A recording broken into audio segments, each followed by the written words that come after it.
These rare 1970s unicorns represent the pinnacle of American engineering and the spirit of performance that defined the golden age of muscle cars. Number 10, 1972 Buick GSX, 44 units.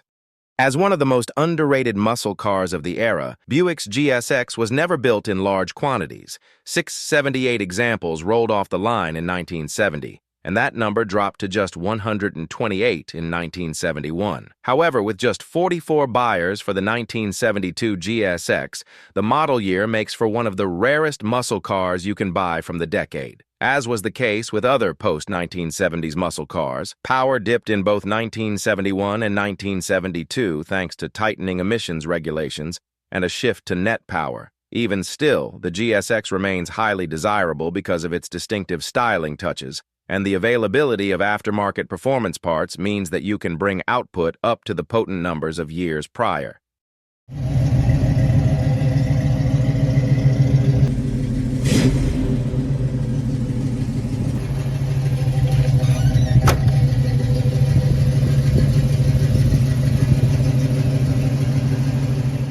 Number 9, 1973 Pontiac Firebird Formula SD 455, 43 units.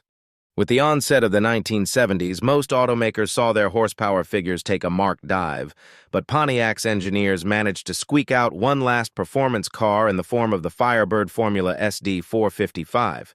Even despite being hampered by early emissions equipment and a lower compression ratio, the 455 cubic inch Super Duty engine produced a respectable 290 horsepower and 390 pound-feet of torque.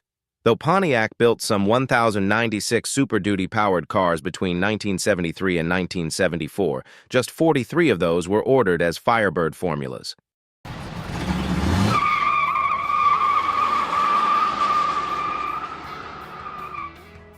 Number 8, 1971 Dodge Charger Super B Hemi, 22 units. Dodge debuted the Super B on the Coronet platform following the success of Plymouth's stripped-back satellite-based Roadrunner. However, 1971 saw the Coronet become a four-door and the Charger take over as the standard for Dodge's B-body offerings. With the change, the car's curb weight swelled to 4,000 pounds, and a mere 22 buyers opted for the 426 Hemi over the standard 383.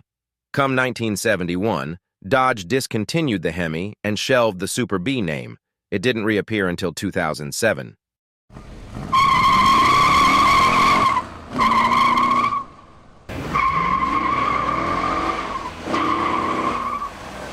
(1970 and 71 Pontiac GTO Judge Convertible, 17 units. Factory GTO Judges of any variety are scarcely seen on the road these days, but the drop-top models are an especially rare breed. Pontiac built just 17 GTO Judge Convertibles boasting the Ram Air 4 engine in 1970, and 1971 saw a further 17 open-air Judges roll off the line, though they came equipped with the less powerful 455 HO V8. If you're after performance, 1970 is the year to buy. The Ram Air 4 produced some 370 horses compared to the 335 pony figure that followed from the detuned 455 HO.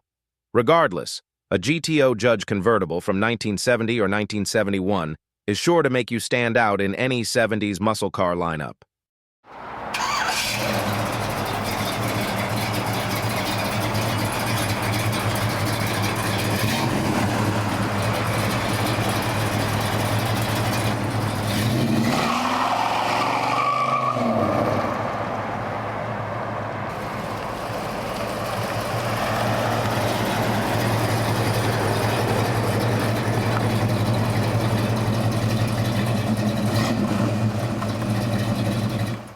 Number 6, 1971 Pontiac GT-37 L75, 15 units. Eager to capitalize on the success of the GTO, Pontiac introduced a lower-priced alternative known as the GT-37 for 1970 and 1971. As the performance-focused variant of Pontiac's economical T-37, the GT came equipped with a Muncie 3-speed floor shifter, as well as the GTO's exhaust system, hood pins, and rally wheels. Special badges and stripes added to the image of sporting appeal, while 3 engine options, 350, 400, and 455 for 1971, offered buyers as much as 335 horsepower from the factory. Being something of a sleeper compared to the likes of the GTO, the GT-37 didn't sell in nearly the same quantities. Pontiac built a total of 5,802 examples for 1971, and just 15 of those were specified with the L75 engine option.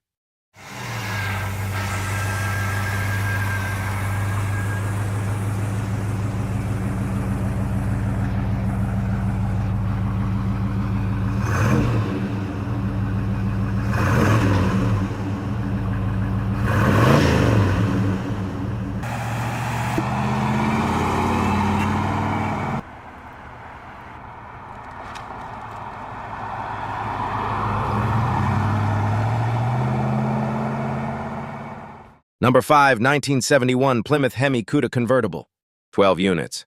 Today, the Hemi Cuda is among the most valuable muscle cars you can buy, and that's largely on account of the low production numbers. Plymouth fitted just 118 Cudas with the 426 Hemi engine for the 1971 model year, and a mere 12 of those cars were specified with a drop top.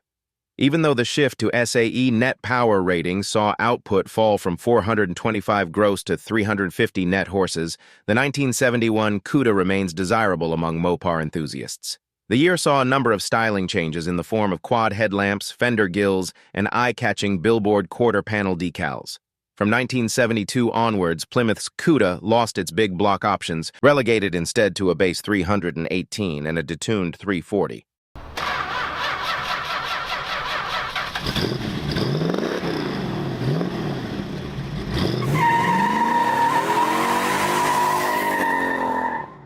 (1970) Dodge Challenger RT Hemi Convertible, 9 units.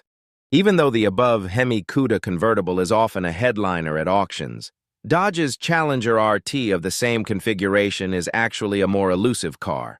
For the 1970 model year, Dodge built over 200 Hemi coupes, but just 9 drop-top Challenger RTs were optioned with the 426 engine. Of those, 4 came with a torque flight, and 5 featured a 4-speed manual, so automatic examples are even scarcer.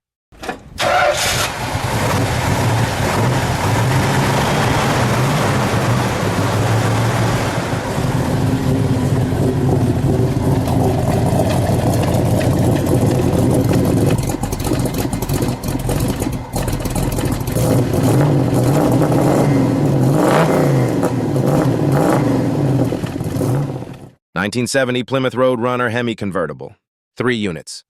For the 1970 model year, Plymouth produced a total of 43,404 Roadrunners, 824 of which were convertibles.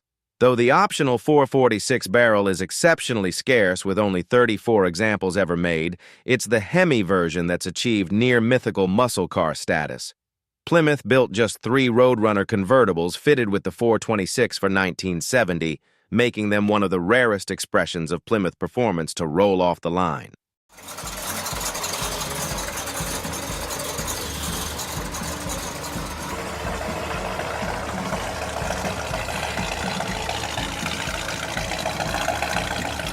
Number 2, 1970 Dodge Coronet RT Convertible, 2 units. If you think a drop-top Roadrunner is rare, Dodge's Coronet RT Convertible is even scarcer at just 2 units produced in total. In keeping with many of the above options, the 2 examples of the Coronet RT Convertible were specified with a Hemi 426 engine under the hood, producing 425 horsepower and 490 pound-feet of torque. The RT package was Dodge's performance trim, so when combined with the convertible body, it amounted to a true rarity in the muscle car world.